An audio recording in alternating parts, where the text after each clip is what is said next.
সকলোকে স্বাগতম জনাই আৰম্ভ কৰিছোঁ আজি মোৰ স্মাৰ্ট ক্লাছ। মৰমৰ ছাত্ৰ ছাত্ৰীসকল, আজি আমি স্মাৰ্ট ক্লাছত আলোচনা কৰিম নৱম শ্ৰেণীৰ সমাজ বিজ্ঞানৰ ভূগোলৰ তোমালোকৰ প্ৰথম যিটো চেপ্টাৰ আছে ভূপৃষ্ঠৰ পৰিৱৰ্তন, তাৰ বিশেষ কেইটামান উল্লেখযোগ্য বিষয়বস্তু। তেতিয়াহ'লে আহাচোন আমি পোনে পোনে আমাৰ স্মাৰ্ট ক্লাছলৈ যাওঁ। আজিৰ আমাৰ আলোচনাৰ মূল বিষয়বস্তু স্ক্ৰীনত এয়া যে নদীৰ কথা থাকিব, হিমবাহৰ কথা থাকিব আৰু বিভিন্ন ভূ অৱয়ৱসমূহৰ কথা থাকিব। এতিয়া প্ৰথমতে আমি প্লাৱনভূমিৰ কথা চাওঁ। আমাৰ ভূপৃষ্ঠৰ পৰিৱৰ্তনৰ কিছুমান যি কাৰ্য আছিলে, নদীৰ কাৰ্যই হওক, বতাহৰ কাৰ্যই হওক বা হিমবাহৰ কাৰ্যই হওক, ইয়াৰ ফলত ভূপৃষ্ঠত বিভিন্ন পৰিৱৰ্তন হৈছে আৰু বিভিন্ন ভূ অৱয়ৱবিলাকৰ কেনেধৰণে সৃষ্টি হৈছে এইবিলাক কথা ইতিমধ্যে আমি আলোচনা কৰিছোঁৱেই। তথাপিও আজি আমি কেইটামান বিশেষ ভূ অৱয়ৱৰ বিষয়ে ইয়াত আলোচনা কৰিবলৈ লৈছোঁ। প্ৰথমে আমি চাওঁ প্লাৱনভূমি আচলতে কি। সাধাৰণতে নদীৰ উচ্চ গতি আৰু নিম্ন অঞ্চল খনন কাৰ্য চলি থাকে। মধ্যগতি আৰু নিম্নগতি অংশত নদীৰ দুয়ো পাৰতে গেট জমা হয়। নদী এখনে যেতিয়া পানী কঢ়িয়াই আনে, পানী বেছি হ'লে কি হ'ব, নদীৰ পাৰটো খহি যাব বা নদীৰ পাৰটো খহিলে গেটবিলাক জমা হ'ব পাৰত, সেইটো কথা কৈছে। মধ্যগতি আৰু নিম্নগতি অংশত নদীৰ দুয়ো পাৰতে গেট জমা হয়। এতিয়া কি হয়, এই ধৰণে যে যুগ যুগ ধৰি জমা হোৱা পলসুৱা পদাৰ্থৰ এই গেটবিলাক এক সমতল ভূমি সৃষ্টি হয় আৰু তাকেই প্লাৱনভূমি বোলা হয়। গতিকে নদী এখনে বিভিন্ন ঠাইৰ পৰা বৈ আহে, পাহাৰ ভৈয়াম অতিক্ৰম কৰি আহোঁতে নদীৰ পানীয়ে বিভিন্ন সময়ত বোকা গেলা পচা জীৱ জন্তু যিয়ে নহওক পলসুৱা মাটিবিলাক আনি নদীৰ পাৰ খহায়, লগতে নদীৰ দুয়ো পাৰে এই গেটবিলাক জমা কৰে যুগ যুগ ধৰি। আৰু মধ্যগতি নিম্নগতি অংশত ইয়াৰ বেছি গেট জমা হয়। গতিকে এই যে যুগ যুগ ধৰি জমা হোৱা পলসুৱা পদাৰ্থৰ ফলত কেতিয়াবা এক সমতল ভূমি সৃষ্টি হয়, যাক আমি কি বুলি ক'ম, প্লাৱনভূমি বুলি ক'ম। ঠিক আছে। এতিয়া বানপানীৰ সময়ত নদীয়ে কঢ়িয়াই অনা বালি বোকা পলস আদি দুয়ো পাৰতে বহলাই দিয়ে। বানপানীৰ সময়ত এই প্ৰক্ৰিয়াটো বেছি হয়। বানপানীৰ সময়ত পানী বেছি থাকে নদীত আৰু এই পলসুৱা যিবিলাক বোকা পলসবিলাক নদীয়ে দুই পাৰে এই ধৰণে বহলাই দিয়ে আৰু এইবোৰেই শেষত প্লাৱনভূমিৰ সৃষ্টি কৰে। আৰু প্লাৱনভূমি সাৰুৱা আৰু কৃষিৰ বাবে অতি উপযোগী, এই কথাটো তোমালোকে নিশ্চয় জানা। এতিয়া আমাৰ আৰু এটা গুৰুত্বপূৰ্ণ ধাৰণা হৈছে, সঘনাই আমাৰ আহি থাকে ব-দ্বীপ। ব-দ্বীপ কি, ব-দ্বীপ কেনেকৈ সৃষ্টি হয়, ব-দ্বীপৰ উদাহৰণ দিয়া, ব-দ্বীপৰ দৃশ্যৰ ছবি আঁকা, এনেকুৱা ধৰণৰ প্ৰশ্ন তোমালোকৰ কাৰণে অতি প্ৰয়োজন। এতিয়া ব-দ্বীপ কি চাওঁ। উপকূলৰ অগভীৰ সাগৰত নদীয়ে কঢ়িয়াই অনা গেটবিলাক জমা হয়। নদী এখনে সদায় কলৈ গতি কৰে, সাগৰলৈ গতি কৰে, কাৰণ নদী এখন শেষত ক'ত পৰিবগৈ, সাগৰত। এই যেতিয়া সাগৰত পৰেগৈ তাৰ উপকূলৰ পাৰত যিটো অগভীৰ অংশ আছে তাতেই এই গেটবিলাক জমা কৰে। আৰু এই জমা হোৱা অংশৰ আকাৰ এই গেটবিলাক জমা হৈ হৈ কেতিয়াবা কেনেকুৱা ধৰণৰ হয়, অসমীয়া বি আখৰৰ দৰে, ব আখৰৰ দৰে আৰু ইংৰাজী ডি আখৰৰ দৰে হয়গৈ দেখাত ইয়াৰ অৱয়ৱটো। এতিয়া হ'ব, সেয়েহে ইয়াক বহুতে ব-দ্বীপ ডেল্টা বুলি কয়। উদাহৰণ যদি লাগে, গংগা ব্ৰহ্মপুত্ৰ নদীৰ ব-দ্বীপৰ কথা আমি কম, সুন্দৰবনৰ কথা ক'ব লাগিব। এতিয়া আকৌ এবাৰ কৈছোঁ, ব-দ্বীপ আচলতে কি বস্তু। ব-দ্বীপ একেবাৰে সহজ ভাষাত কেনেকৈ আমি ব্যাখ্যা কৰিব পাৰোঁ যে উপকূলৰ গভীৰ অংশৰ কথা কোৱা নাই, অগভীৰ এই সাগৰৰ পাৰত নদীয়ে কঢ়িয়াই অনা গেটবিলাক জমা হয়, নিশ্চয় গম পাইছা। এই জমা হোৱা অংশৰ আকাৰটো অসমীয়া এইটো ব আখৰটোৰ দৰে হয়, ইংৰাজী ডি আখৰটোৰ দৰে হয়। সেয়েহে ইয়াক বহুতে ব-দ্বীপ বুলি কৈছে। উদাহৰণ গংগা ব্ৰহ্মপুত্ৰ নদীৰ ব-দ্বীপ।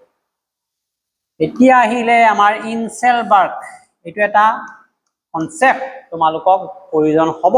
পৰীক্ষাৰ সময়ত ইয়াৰ পৰা প্ৰশ্ন তোমালোকৰ আহিবই এবাৰো আহিব সমহীয়া পৰীক্ষাৰ কাৰণে যেটো প্ৰস্তুতি চলাই আছে তোমালোকে গতিকে এইটো তোমালোকে এবাৰ ভালকে মন দি যোৱা যে অপঘৰ্ষণৰ ফলত মৰুভূমিত ৰৈ যোৱা অকলহৰীয়া পাহাৰক ইনসেলবাৰ্গ বোলা হয় যে মৰুভূমিত বালি পাহাৰ বিলাক থাকে কেনেকে বালি পাহাৰ সৃষ্টি হয় তোমালোকে গম পায় যে মৰুভূমিত ধুমুহা হয় বতাহ দিয়ে বতাহে বালি বিলাক কঢ়িয়াই আনে কোনো এখন ঠাইত জমা কৰে যেটো অৱনমন প্ৰক্ৰিয়া বুলি কয় জমা কৰোতে কৰোতে এটা বৃহৎ পাহাৰৰ আকৃতিৰ ৰূপ লয় কিন্তু আকৌ যেতিয়া মৰুভূমি বতাহ হ'ব সেই পাহাৰ আকৃতিৰ বৃহৎ বালিৰ পাহাৰটোৱে সময়ত ক্ষয় যাব ক্ষয় গৈ গৈ কেতিয়াবা অপঘৰ্ষণৰ ফলত ৰৈ যায় কেনেকুৱা অকলহৰীয়া পাহাৰ নিচিনা হৈ যায় তেতিয়া তাক কি বুলি ক'ব ইনসেলবাৰ্গ বুলি কোৱা হয় এতিয়া জাৰ্মান শব্দ ইনসেলবাৰ্গৰ অৰ্থ হ'ল দ্বীপৰ দৰে অকলহৰীয়া পাহাৰ এইটো ভুল হৈছে তোমালোকে শুদ্ধ কৰিবা অকলহৰীয়া পাহাৰ ইনসেলবাৰ্গৰ তেতিয়াহ'লে অৰ্থ কি ক্ষয়প্ৰাপ্ত পৰ্বতৰ ৰৈ যোৱা কঠিন অংশ এইটো এটা আমাৰ ধাৰণা বুজিবলৈ আছিলে এতিয়া আহিলে হিমবাহৰ কথাও তোমালোকক লাগে গ্লেচিয়াৰ পৃথিৱীৰ অতি শীতল অঞ্চলত কি হয় বৃহৎ পৰিমাণৰ বৰফ জমা হৈ ঢাল অনুসৰি তললৈ নামি আহে পৃথিৱীৰ অতি শীতল অঞ্চল কোনবিলাক মেৰু অঞ্চল উচ্চ যিবিলাক হিমালয় পৰ্বত আছে এন্ডিছ পৰ্বত আছে ওখ পৰ্বত বিলাক আছে এই তাত যিবিলাক শীতল অঞ্চল আছে তাত বৃহৎ পৰিমাণৰ বৰফ জমা হৈ আছে আৰু এই বৰফ বিলাক গলিলে ঢাল অনুসৰি তললৈ নামি আহে আৰু এনে ধৰণে যে গতি কৰা নামি অহা এই বৰফকেই হিমবাহ বোলা হয় বৰফৰ টুকুৰা আৰু হিমবাহ হিমবাহ আৰু নদীৰ মাজত কিবা পাৰ্থক্য আছেনে তোমালোকৰ এই প্ৰশ্নটো আহি থাকে এবাৰো আহিব হিমবাহ আৰু নদীৰ মাজত পাৰ্থক্য নিশ্চয় আছে নদী এখনৰ পৰিৱেশটো তোমালোকে লক্ষ্য কৰিবা আৰু হিমবাহৰ পৰিৱেশটো লক্ষ্য কৰিবা তেতিয়া নিজেই পাৰ্থক্যটো বুজি পাবা যে হিমবাহৰ গতি একেবাৰে লেহেম হিমবাহ বিলাক লাহে লাহে উচ্চ পাহাৰৰ পৰা তললৈ এঢলীয়াকৈ নামি আহে কিন্তু নদীৰ গতি ইমান লেহেম নহয় নদীৰ গতি উচ্চ ভূমিত ক্ষিপ্ৰ হয় এতিয়া হিমবাহৰ খনন কাৰ্য ধীৰ হিমবাহ লাহে লাহে নামি আহে আহোঁতে দুই এটা বস্তু লগত কঢ়িয়াই আনে তাক আমি গ্ৰাব বুলি কওঁ অৱশ্যে তাৰ যিটো খনন কাৰ্য ইমান বেছি নহয় কিন্তু নদীৰ খনন কাৰ্য তীব্ৰ তাৰপিছত হিমবাহে কি সৃষ্টি কৰে ড্ৰামলিন এক্সকাৰ কেম এইবিলাক অবয়ব গঠন কৰে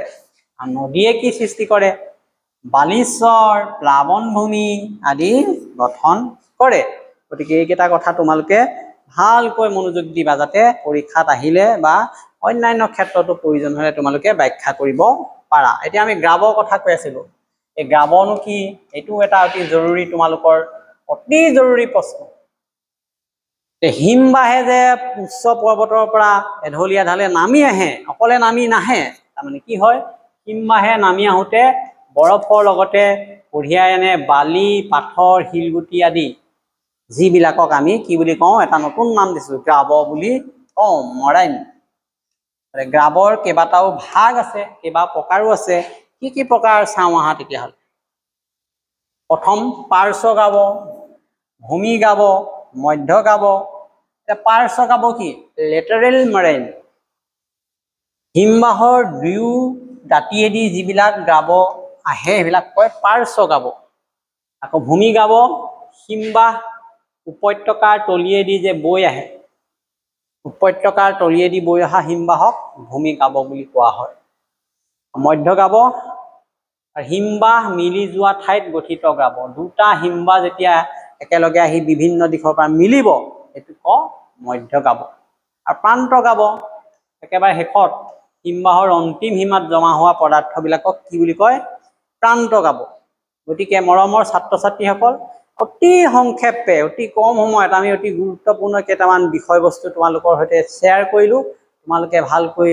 এবাৰ পুনৰ অধ্যয়ন কৰিবা তোমালোকৰ নিজৰ ভাষাত লিখিব পৰাকৈ গতিকে আমি এতিয়া কেইটামান প্ৰশ্ন ইয়াৰ যোগেদি নিজকে কৰিব পাৰিম যে প্লাবন ভূমিৰ সৃষ্টি কেনেকৈ হয় এই বিষয়ে আমি জানিলো বদ্বীপ কেনেকৈ গঠন হয়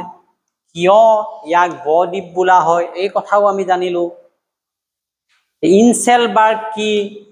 ইনসেলবার্গ উদাহৰণ সহ লিখিব পাৰিম আমি হিমবাহ কি হিমবাহ আৰু নদীৰ মাজত পাৰ্থক্য কি এই বিষয়ে আমি জানিলো